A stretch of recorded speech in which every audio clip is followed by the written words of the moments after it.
And can I just say how nice it is to have the big choir back? God, you sound so good. So good morning. As many of you know, I am just back from a 3-week trip to Maui, where I lived for 16 years, so I got to see a lot of friends and visit the churches that I served in there. And it was an interesting trip because I feel like now I'm kind of in a cultural shock, because I went from, hey sister, how you stay? Why you still going? I miss your face, to, hey, I'll holler at you in a little while. And I'm making the transition between the two accents that have meant the most to me in life. But while I was there, I found out that God had a little talk he needed to have with me, to put it as bluntly as I know how. See, programmers, I don't know how many people know much about programming, and this is my total of my knowledge of it, but programmers usually build a back door into a program, right? So that once that program is out there in the world and it can be used, they have a way to get in there and fix things that go wrong. They can get in there and fix something when we screw it up, to get it back on track again. But back doors are also our way out. You know, how many of you go to a party saying, well, I'm here, but I'm only going to stay 15 minutes, and you go slide out the door? You build a back door so you can get out of something. I'm an expert at this. I'm better at back doors than I ever was at front doors. I always have an escape plan, right? Consequently, it's interesting that I turned out as a deacon, because deacons are asked to live with a foot in two worlds, to not light and get comfortable in either one. If I'm getting comfortable in church, then I'm not doing my work out in the world, and vice versa, which for me is perfect because I can never make up my mind anyway. So God put me in the right place for this point in my time. But what God is telling me is I need to be in that place in this point in my life. Now, I am a grass is always greener person. I'll tell you that right now. I can always see what the other guy has. The grass is greener there. When I'm here, I miss Maui so much. When I'm on Maui, I miss this place. And this time, I found I missed it a whole lot. And that kind of surprised me, because I always see myself as not hanging around here that long, going back to Maui. And now I'm not so sure that's what God's got in store for me at all. But what God does have in store for me is be here now, be the best you can be at what you're doing, and be where I put you. I have a plan for you. And I think this is true of most of us. But isn't it always easier to, want to live where you live, or have what you have, or believe what you believe, rather than to be there with God, not complaining about my lot in life, and see where God has me to go? And God asks me to simply be grateful for where He's put me. Not an easy thing for me to do. I frequently forget to say thank you to God.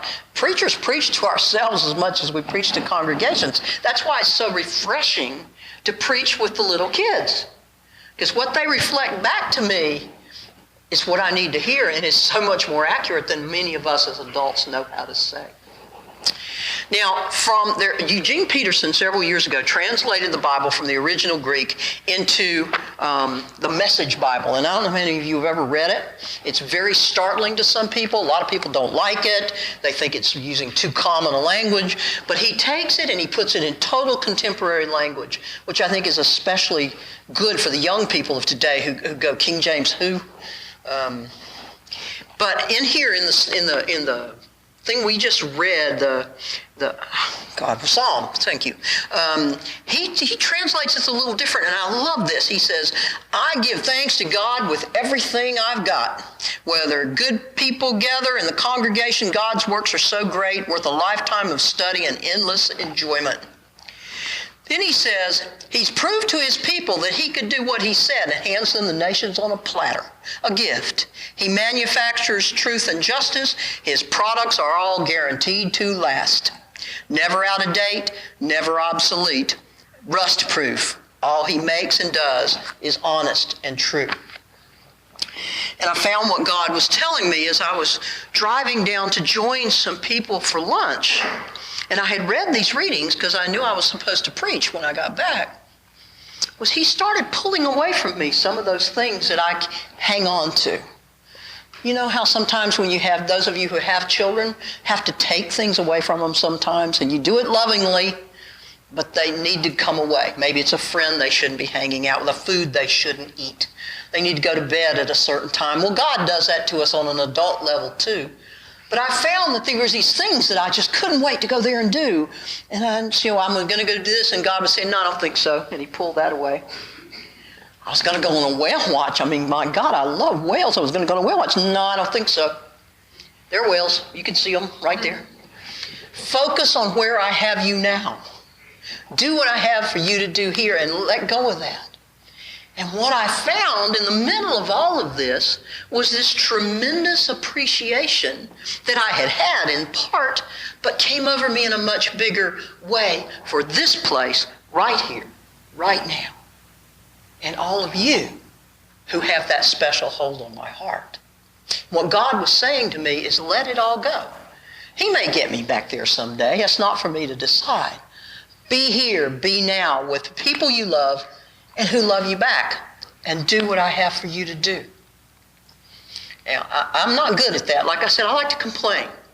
I don't like complaint. Mine's okay. Yours I don't care for. But we all complain, and we all commiserate with one another about how hard life is and all of this. And that's true on a lot of levels. But I think for me, I constantly miss an opportunity to say thank you, to be grateful, to see the beauty of a smile, of someone looking like they care about me, of someone touching me on the shoulder and telling how glad they are to see me, and knowing it's real. It's real. Listening to the choir and you guys in harmony this morning, beautiful. Beautiful, beautiful. And one thing I'll say about the open-air church where I went, choirs you don't have one. You can't hear them. It all goes right up to God in the trees, but we can't hear them. So in returning to that and trying to be where I am, I found this. God leads me to strange things. In that childlike faith that is the best place for us to be Christians, hardest place for us as adults to go, because we've had that child torn out of us repeatedly as we've gotten older. Be mature, be a grown-up. And we miss that wonder. Well, I want to leave you with this thing. It was written by an 8-year-old, he's probably now in high school, named Danny, who lived in Chula Vista, California. I know he could not possibly have gone to California public schools, so he never would have allowed to write this as a homework assignment, because he's asked to explain God. Not in the California public schools, for sure. But he writes, as a third grader, one of the most amazing things I've ever written. It's funny and it's wonderful all at the same time. And it's called An Explanation of God. One of God's main jobs is making people. He makes them to replace the ones that die. So there'll be enough people to take care of things on earth. He doesn't make grown-ups, just babies. I think because they're smaller and easier to make. That way he doesn't have to take up his valuable time teaching them to talk and walk. He can leave that to the moms and dads. God's second most important job is listening to prayers. An awful lot of this goes on. And some people, like preachers and things, pray at times beside bedtime. God doesn't have to listen to the radio or TV because of it. He hears everything, which must be a terrible noise in his ears unless he's thought of a way to turn it off. God sees everything, hears everything, and is everywhere, which keeps him pretty busy. So you shouldn't go wasting his time by going over your mom and dad's head to ask for something they said you couldn't have. Atheists are people who don't believe in God. I don't think there are any in Chula Vista. At least there aren't any in our church. Jesus is God's son. He used to do all the hard work, like walking on water and performing miracles and trying to teach people who didn't want to learn about God. They finally got tired of him preaching to them and they crucified him. He was good and kind like his father. And he told his father that they didn't know what they were doing to forgive them, and God said, okay. His dad, God, appreciated everything he'd done and all his hard work on earth, so he told him he didn't have to go out on the road anymore. He could stay in heaven, so he did. Now he helps his dad out by listening to prayers and seeing things that are important of God to take care of, which ones he can take care of himself without having to bother God. Like a secretary, only more important. You can pray anytime you want, and they're sure to help you because they worked it out so one of them is on duty all the time. You should always go to church on Sunday because it makes God happy, and if there's anyone you want to make happy, it's God. Don't skip church to do something you think will be more fun, like going to the beach. That's wrong. And besides, the sun doesn't come out at the beach till noon anyway. If you don't believe in God, besides being an atheist, you will be very lonely.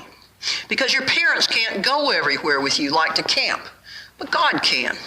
It's good to know He's around when you're scared in the dark or you can't swim and you get thrown in the deep water by big kids. But you shouldn't always just think of what God can do for you. I figure God put me here and He can take me back anytime He wants. That's why I believe in God.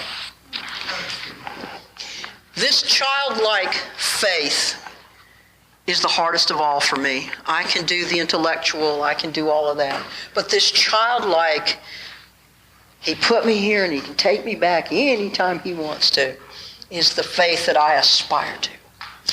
You help me with that faith by being the people you are. And I invite you to join me as we all aspire to this faith and to say with the kids, thank you to God, just one time a day. Amen.